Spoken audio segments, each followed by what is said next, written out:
कहानी की शुरुआत होती है साल 1950 में, जब अमेरिका के एक सुनसान इलाके में एक मीटियोराइट आसमान से गिरकर एक खुफिया मिलिट्री बेस के पास टकरा गया। इस अजीब घटना के बाद वहां कुछ बहुत ही डरावने और बड़े साइज के मॉन्स्टर्स पैदा हो गए। उन मॉन्स्टर्स ने अचानक बेस पर हमला कर दिया। इस हमले के बाद सिर्फ 4 फौजी जिंदा बचे, लेकिन उनकी मुश्किलें यहीं खत्म नहीं हुई। जल्द ही 2 और फौजियों को मॉन्स्टर्स ने अपने तेज पंजों से पकड़कर मार दिया। अब सिर्फ 2 सोल्जर्स बचे थे। दोनों अपनी जान बचाने के लिए अंधेरे टनल की तरफ भागे, लेकिन थोड़ी ही देर में उनमें से एक और पकड़ा गया। अब बस एक अकेला फौजी रह गया। वो घबराता हुआ टनल के अंदर से बाहर निकलने का रास्ता ढूंढने लगा। अंधेरा इतना गहरा था कि कुछ भी देख पाना नामुमकिन सा था। तभी उसने पीछे मुड़कर देखा। उसके सामने एक बेहद डरावना क्रीचर खड़ा था, बिल्कुल एक बहुत बड़ी चींटी जैसा। फौजी ने अपनी बंदूक की सारी गोलियां उस पर चला दी, लेकिन उस चींटी के ऊपर जरा सा भी असर नहीं पड़ा।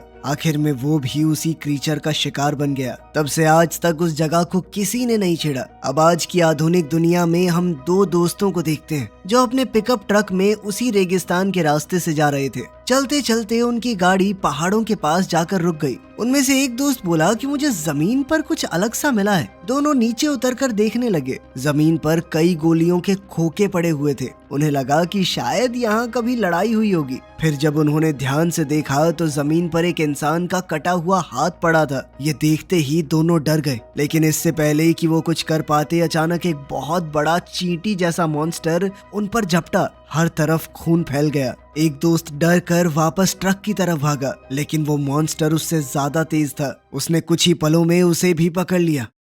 अगली सुबह रेगिस्तान के पास एक छोटे से शहर में ब्रायन नाम का एक लड़का घर पे बैठ के अपनी फेवरेट मूवी देख रहा था। इस मूवी का नाम था द इराडिकेटर। इस मूवी में हीरो जॉन केज एक बहादुर बाइकर का रोल कर रहा था, जो एक ज़ॉम्बी से खूबसूरत लड़की को बचाता है। ब्रायन को ये हीरो बहुत पसंद था। उसने सोचा कि काश मेरे अंदर भी इतनी हिम्मत होती तो शायद मैं भी लीसा को अपने प्यार की बात बता पाता। तभी उसका बेस्ट फ्रेंड लूकस उसके घर आया। लूकस ने ब्रायन को याद दिलाया कि आज उसकी बर्थडे पार्टी है। पार्टी रेगिस्तान के बीच एक क्लब में होने वाली थी। लूकस, जो कि अपनी मोटरसाइकिल पर जाने वाला था, उस मोटरसाइकिल को ब्रायन ने खुद मॉडिफाई करके और ज्यादा पावरफुल बना दिया। अब दोनों पिकअप ट्रक में बैठकर क्लब की तरफ निकल पड़े, लेकिन रास्ते में लूकस ने एक सरप्राइज दिया। उसने लीसा के घर के सामने ट्रक रोका और लूकस ने लीसा को भी पार्टी के लिए इनवाइट कर लिया। लीसा को देखते ही ब्रायन का दिमाग तो पूरी तरह बंद पड़ गया। उसे समझ ही नहीं आ रहा था कि क्या बोले। जैसे ही लीसा ट्रक में बैठी, तीनों पार्टी के लिए निकल पड़े। रास्ते में उन्हें 2 भाई मिले,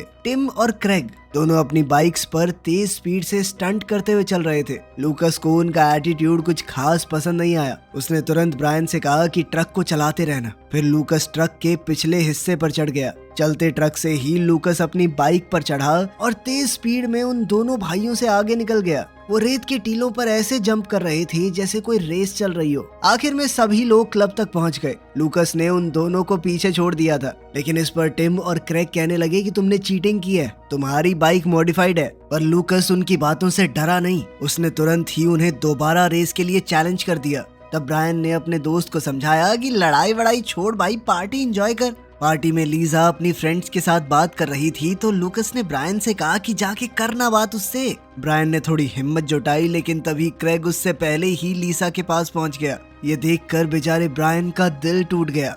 उसे बहुत बुरा लगा। वो पार्टी छोड़कर अकेला ही रेगिस्तान की तरफ चल दिया ताकि अपने मन को शांत कर सके। उधर पार्टी के अंदर लूकस सबका ध्यान अपनी तरफ खींच रहा था। वो सबको एक स्पेशल सरप्राइज देना चाहता था। अब लूकस ने अनाउंसमेंट की कि मैंने अपने बेस्ट फ्रेंड ब्रायन के फेवरेट हीरो जॉन केज को भी पार्टी में बुलाया है। ये उसने खास ब्रायन के लिए ही किया था, लेकिन जब उसने ब्रायन को ढूंढा तो वो वहाँ पर था ही नहीं। अब लूकस समझ गया कि ब्रायन कहीं बाहर चला गया है। ब्रायन रेगिस्तान में अकेला चल रहा था। चलते चलते उसकी नजर एक पिकअप ट्रक पर पड़ी जो एक चट्टान की दूसरी तरफ खड़ा था। तभी अचानक लूकस पीछे से आया और उसे डरा दिया। लूकस ने ब्रायन को कहा कि वापस पार्टी में चल, लीसा अकेली है वहाँ पे।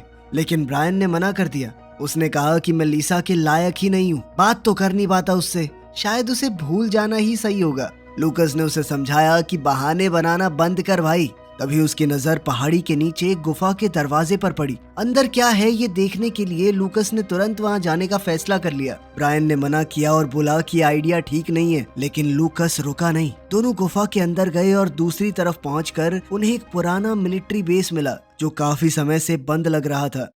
उधर लीसा भी पार्टी से बाहर निकलकर दोनों को ढूंढने लगी। तब क्रेग उसके पास आया और उसे जबरदस्ती अपने साथ चलने के लिए कहने लगा। अब लीसा का सब्र टूट चुका था। उसने सीधा क्रेग के गोटों पे लात मारी, जिससे क्रेग तुरंत पीछे हट गया। इसके बाद लीसा भी अनजाने में ब्रायन और लूकस को ढूंढने मिलिट्री बेस की तरफ बढ़ गई। इसी बीच ब्रायन और लूकस बेस के अंदर घूम रहे थे। उन्हें एक अंधेरा कमरा मिला जहां हर तरफ मकड़ी के जाले और चिपचिपा सा हरा सा कुछ लगा हुआ था। कुछ सेकंडों बाद दीवार के अंदर से किसी के चिल्लाने की आवाज सुनाई दी, जिसके बाद ब्रायन तुरंत बोला कि यहाँ से निकलना चाहिए। लूकस भी उसकी बात मान गया। दोनों एग्जिट की तरफ बढ़े, लेकिन एग्जिट के सामने एक बहुत बड़ी चींटी खड़ी थी। दोनों डर गए। उन्होंने बिना आवाज किए दरवाजे के पीछे छुपने का फैसला किया। लूकस समझ नहीं पा रहा था कि इतनी बड़ी चींटी कैसे हो सकती है। उसने तुरंत लीसा को फोन किया और मिलिट्री बेस के अंदर जो कुछ देखा वो बताया। लीसा को लगा कि वो मजाक कर रहे हैं। उसने बोला कि जल्दी से पार्टी में अंदर आओ। फोन कटने के बाद ब्रायन और लूकस ने सोचा कि मॉन्स्टर से बचने के लिए कुछ हथियार ढूंढने पड़ेंगे, लेकिन उन्हें सिर्फ रसोई का सामान मिला।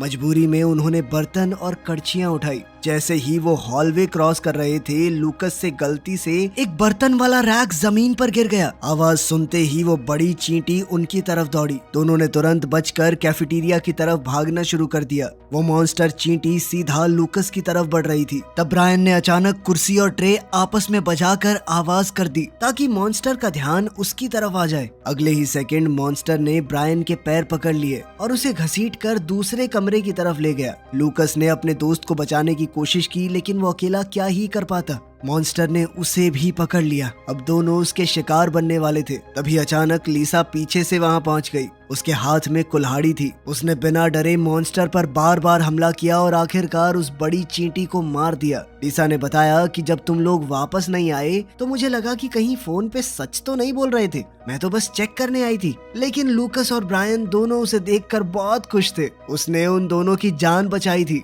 लेकिन तभी लीसा की नजर कैफेटेरिया में लगे एक बोर्ड पर पड़ी। उस पर लिखा था कि चोटिल चींटियों के शरीर से एक खास तरह की महक आती है, जिससे दूसरी चींटियां जल्द ही वहां पर आ जाएंगी। इसका मतलब था कि मिलिट्री बेस पहले ही जाइंट एंट्स पर रिसर्च कर रहा था और तभी कैफेटेरिया में और भी चींटियां आ गई। वो सब उस मरी हुई चींटी की महक सूंघ कर वहां पर आ रही थी। तीनों तुरंत वहां से भागे और कंट्रोल रूम में पहुंच गए। कंट्रोल रूम के कैमरास में दिख रहा था कि और भी चींटियां एक कमरे में बंद हैं। ब्रायन ने नोटिस किया कि कैमरा के साथ एक गन सिस्टम लगा हुआ है। उसने कंट्रोल रूम के कंप्यूटर का इस्तेमाल करके चींटियों पर फायरिंग शुरू कर दी, मानो वो कोई वीडियो गेम खेल रहा हो। तभी स्क्रीन पर एक वीडियो रिकॉर्डिंग चलने लगी। रिकॉर्डिंग में एक साइंटिस्ट दिखाया गया, डॉक्टर रेनर्ड। उसने बताया कि 1950 में रेगिस्तान में जो मीटियोराइट गिरा था उसके अंदर एलियन डीएनए था। मिलिट्री ने उस डीएनए को चींटियों और बड़ी मकड़ियों के डीएनए के साथ मिलाकर एक्सपेरिमेंट किया। इस एक्सपेरिमेंट के बाद चींटियों का साइज बहुत तेजी से बढ़ गया। उन्हें सुरक्षित रूम्स में बंद करके रिसर्च की जा रही थी। समय के साथ वो चींटियां बहुत ज्यादा समझदार हो गई।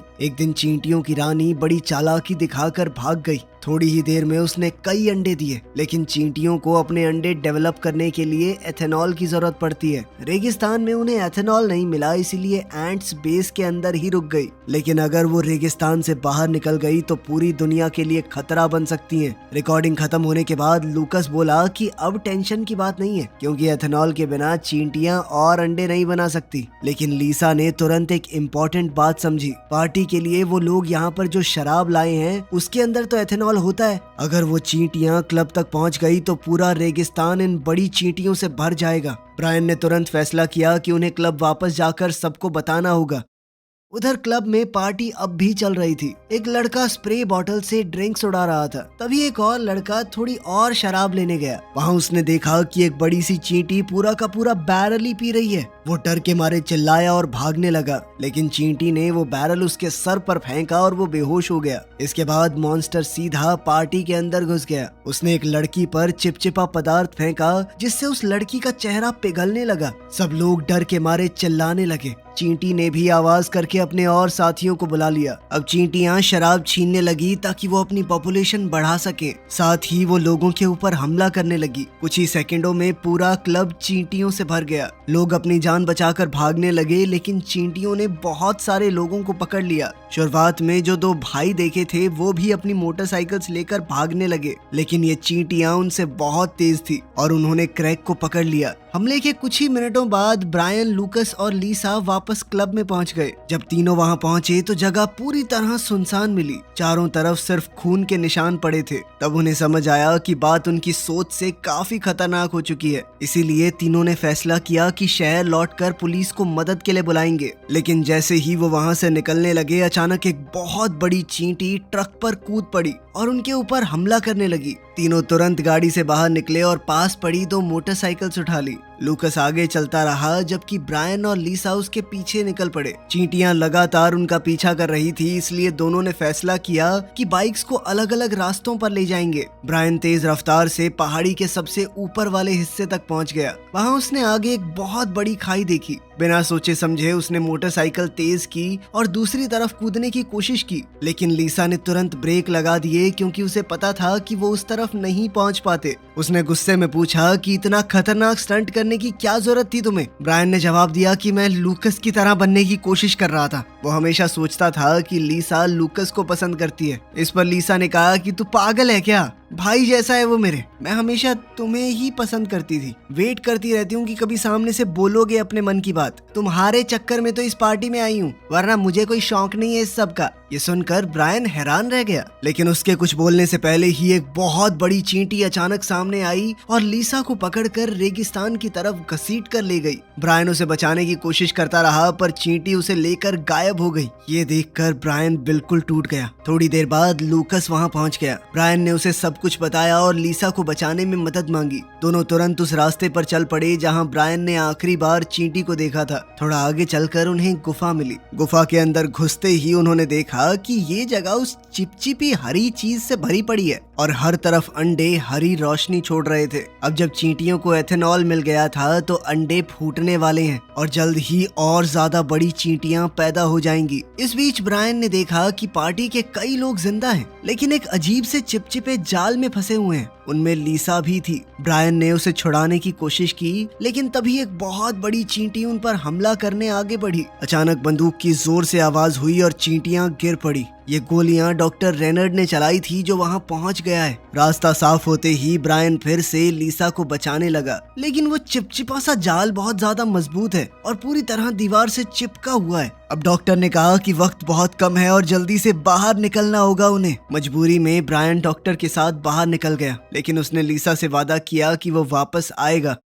गुफा से बाहर आने के बाद डॉक्टर ने बताया कि हमें किसी भी हाल में ब्रैडली बेस तक पहुंचना होगा। वहां एक हथियार रखा है जो चींटियों के सख्त शरीर को छेद सकता है, लेकिन बेस के आसपास प्रोटेक्शन के लिए ऑटोमेटिक बंदूकें लगी हुई हैं जो किसी भी अजनबी पर गोली चला देती हैं। रास्ते में लूकस ने डॉक्टर से पूछा कि उन्होंने चींटियों पर ऐसे एक्सपेरिमेंट किए ही क्यों। डॉक्टर ने बताया कि जब आसमान से वो मीटियोराइट गिरा था तब हमें लगा कि चींटियों को हम लड़ाई के लिए इस्तेमाल कर सकते हैं। उन्हें पाल कर आर्मी के काम में लाया जा सकता है क्योंकि वो मजबूत और एकजुट रहती हैं। लूकस को ये बात बहुत गलत लगी। उसने डॉक्टर पर आरोप लगाया कि तुम्हारी वजह से आज ये डरावने हालात बने। तभी अचानक एक बहुत बड़ी चींटी ने डॉक्टर पर हमला कर दिया और उसे मार डाला। ये चींटियों की रानी ने किया था, जो बहुत बड़ी और सबसे खतरनाक थी। ब्रायन और लूकस उसका सामना नहीं कर पाए और तुरंत ब्रैडली बेस की तरफ भागने लगे। कुछ देर बाद वो बेस तक पहुंच गए। जैसा कि डॉक्टर ने बताया था, वहां पर ऑटोमेटिक गन्स लगी हुई थी, पर फिर भी दोनों किसी तरह छुपते छुपाते कोने से अंदर घुस गए। अंदर जाकर उन्होंने देखा कि जगह खाली है। वो हथियार ढूंढने लगे, पर कमरे तो बिल्कुल खाली थे। लूकस को लगा कि यहाँ आना बेकार हो गया। तभी वापस जाने का रास्ता भी एक और चींटी ने रोक दिया। लूकस ने कहा कि अब तो हमें छुप के मदद का इंतजार करना चाहिए, लेकिन ब्रायन जानता था कि लीसा के पास समय बहुत कम है। उसने कहा कि उन्हें वापस गुफा जाना होगा और अंडों को डिस्ट्रॉय करना होगा, वरना दुनिया में कोई नहीं बच पाएगा। मिलिट्री भी क्या ही कर लेगी इतनी चींटियों का, बहुत जल्दी बढ़ती हैं ये। सुनकर लूकस मान गया। जाने से पहले लूकस एक छोटे डब्बे से बियर लेने लगा। वापस आया तो ब्रायन वहाँ पर नहीं था। तभी एक छुपा हुआ कमरा खुल गया। अंदर ब्रायन को हथियार मिल गए थे। उन्हें वहाँ 2 बंदूकें और एक काटने वाला हथियार मिला जो उस चिपचिपी चीज को काट सकता था। साथ ही उन्हें बॉडी सूट्स भी मिल गए। अब दोनों पूरी तैयारी के साथ वापस लड़ने को तैयार हो गए। बेस के रास्ते में उन्हें एक चींटी मिली जो एक सिपाही के शरीर को खा रही थी। इस बार ब्रायन और लूकस ने मिलकर उसे गोलियां चलाकर गिरा दिया। अब दोनों तुरंत मोटरसाइकिल लेकर गुफा की तरफ निकल पड़े। गुफा में पहुंचकर ब्रायन ने देखा कि लीसा अभी जिंदा है। उसने उस काटने वाले टूल का इस्तेमाल करके उसे आजाद कर दिया। लीसा बहुत खुश हुई क्योंकि ब्रायन ने अपना वादा निभाया। लेकिन अभी काम खत्म नहीं हुआ था।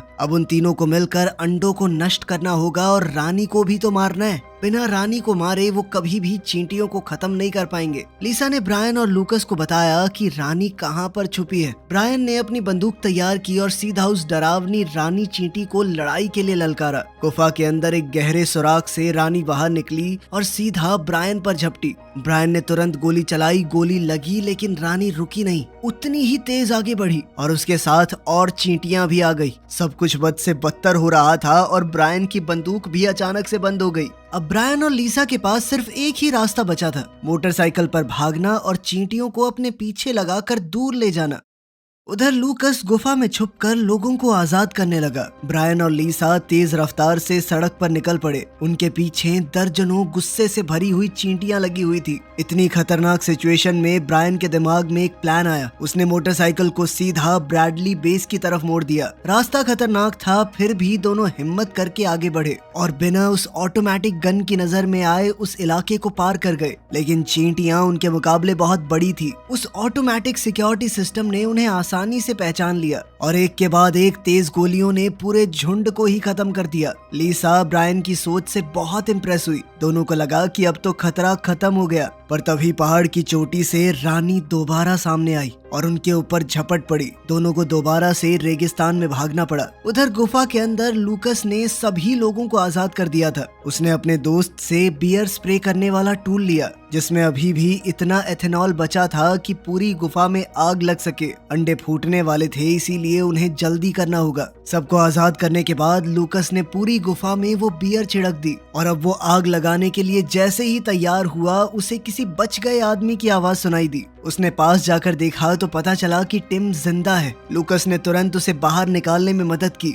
इसी बीच ब्रायन और लीसा भागते भागते उसी बड़ी खाई के पास पहुंच गए जहां से वो पहले गिरने वाले थे। उनके पास कोई रास्ता नहीं बचा। सामने से रानी तेजी से उनकी तरफ आ रही थी। ब्रायन को लगा कि सब खत्म हो गया है, लेकिन लीसा ने कहा कि इस बार कूदने की कोशिश करो। उसने कहा कि मुझे भरोसा है तुम्हारे ऊपर, तुम कर सकते हो। ब्रायन अभी भी श्योर नहीं था तो लीसा ने उसे हिम्मत देने के लिए चूम लिया और कहा कि दोबारा चाहिए ना तो कुदा देना, ठीक है। आखिर में ब्रायन ने पूरी रफ्तार से मोटरसाइकिल खाई की तरफ दौड़ा दी और ऐन मौके पर दोनों ने दूसरी तरफ छलांग लगा दी। उन्हें यकीन ही नहीं हो रहा था कि वो बच गए हैं। अब उन्हें वही शुरुआत वाली गाड़ी दिखी और वो उसमें बैठकर भागने लगे। तभी अचानक से गाड़ी पीछे की तरफ जाने लगी। दरअसल रानी के अंदर अब एक मकड़ी जैसा जाल बनाने की ताकत आ गई थी। उसने जाल फेंका और गाड़ी को वापस खींचने लगी। तब लीसा ने ब्रायन की बंदूक उठाई जो अब दोबारा से चलने लगी थी। उसने सही निशाना लगाया और रानी के सर पर गोली चला दी। रानी सीधा गहरे गड्ढे में जा गिरी। आखिरकार उनकी ये डरावनी दुश्मन खत्म हो गई थी, लेकिन गिरते हुए उसका शरीर उनकी गाड़ी को भी साथ खींचने लगा। ब्रायन और लीसा समय रहते बड़ी मुश्किल से अपनी गाड़ी से कूद कर बचे। उधर गुफा में लूकस ने टिम को बाहर भेजा और आग लगाने लगा। तभी एक नई चींटी अंडे से निकली और उस पर हमला कर दिया। लूकस ने बड़ी मुश्किल से खुद को छुड़ाया और उसका सर पैर से कुचल दिया, लेकिन तब तक गुफा में आग फैल गई और लूकस अंदर ही फंस गया। कुछ देर बाद जब ब्रायन और लीसा वापस आए तो उन्हें टिम मिला। टिम ने उन्हें बताया कि लूकस ने सबको बचा लिया, लेकिन वो खुद आग लगाते वक्त अंदर फंस गया है। ब्रायन अपने दोस्त को अंदर मरने के लिए नहीं छोड़ने वाला था। उसने अंदर जाकर उसे बचाने का सोचा, लेकिन आग बहुत फैल चुकी थी। तभी क्रेग अपनी मोटरसाइकिल पर वहां पहुंच गया। अपने भाई को जिंदा देखकर वो बहुत खुश था। जब उसे पता चला कि लूकस ने टिम की जान बचाई है तो उसने उस एहसान का बदला चुकाने का फैसला किया और तुरंत मोटरसाइकिल लेकर गुफा के अंदर घुस गया। अंदर से जोरदार धमाकों की आवाज आ रही थी। ऐसा लगता था मानो सब कुछ खत्म हो गया हो। लेकिन आखिरी पल में क्रेग मोटरसाइकिल पर लूकस को बाहर निकाल लाया। दोनों सुरक्षित थे और सब लोग बहुत खुश हुए। इस खतरे से बचने के बाद सब लोग वापस क्लब में गए ताकि वहाँ का बचा हुआ काम संभाल सकें। लूकस और उन दोनों भाइयों के बीच पुरानी दुश्मनी खत्म हो गई। तभी अचानक ब्रायन को उसका सरप्राइज मिला। उसका फेवरेट हीरो जॉन केज वहाँ पर पहुँच गया था। वो ब्रायन से मिला और ब्रायन तो बहुत खुश हो गया उसे देखकर। ब्रायन ने जॉन को बियर का कैन दिया, लेकिन जैसे ही वो पीने लगा अचानक एक जाल आया और कैन को खींच कर ले गया। सबको समझ आ गया कि एक और बड़ी सी चींटी जिंदा बच गई है, लेकिन इस बार कोई डरा नहीं। ब्रायन, लूकस और लीसा ने मिलकर तुरंत उसे खत्म कर दिया। सबको लगा कि अब तो सब सही है, लेकिन उन्हें पता चला कि फौज के बेस के अंदर एक कमरे में अभी भी बहुत से बड़े कीड़े बंद हैं, जिसका मतलब था कि खतरा पूरी तरह अभी भी टला नहीं है। वीडियो पसंद आई तो लाइक कर देना, चैनल को सब्सक्राइब कर लेना। मिलते हैं अगली वीडियो में।